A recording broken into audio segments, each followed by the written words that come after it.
na naman tayo.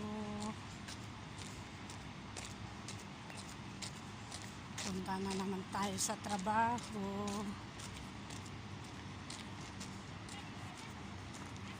Kumusta na kayo dyan, mga kapatid?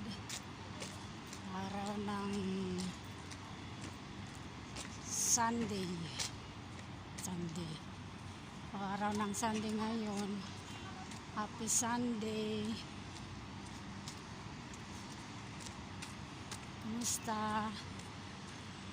Kumusta kayo dyan?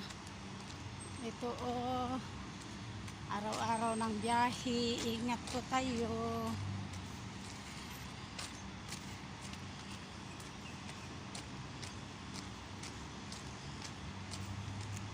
Hapon di ako sa ikalawang trabaho ko ng hapon, 4 to 10. Aso, si Fiona ang pangalan ng aso ko. Di ko sa kanya. Ngayon umaga sa iba na naman na trabaho sa Corinne ang pangalan niya, ang trabaho kong isa doon sa Corinne. 7 to 3 po doon. Tapos 4 o'clock doon sa aso na sinasabi ko. Ayan. Tiis lang, Mirna. Tiis lang tayo. Pag makaipon ka na ng pera, uwi ka na. Mag-abroad tayo. Uwi na tayo sa Pinas. Ipon lang tayo ng kapital. Ayan, magpakain ng baboy.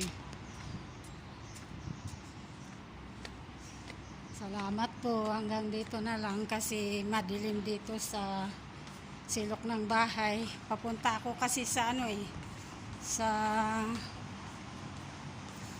sa paghintayan namin ng basta paghintayan namin ng transport namin papunta sa Corinne.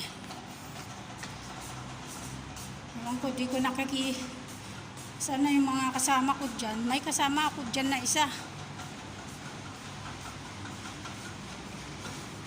Yung paglilinis sa hotel, sa Majesty Hotel. Hindi na ako pumunta doon, mga kapatid. Kasi puro lalaki ang kasama ko. Kaya ko naman trabaho nila magbuhat-buhat, pero kahit malaki ang sweldo doon, malaki ang sweldo ko doon kasi magbuhat ako ng ang upuan ng misa, tumulong ako sa lalaki na magbubuhat. 3 kami babae. Hindi na ako pumunta kasi puro lalaki kasama. Sige po, hanggang dito na lang. Sana ingat po kayo dyan. Salamat po. Mahal ko namin kayo. Ingat po.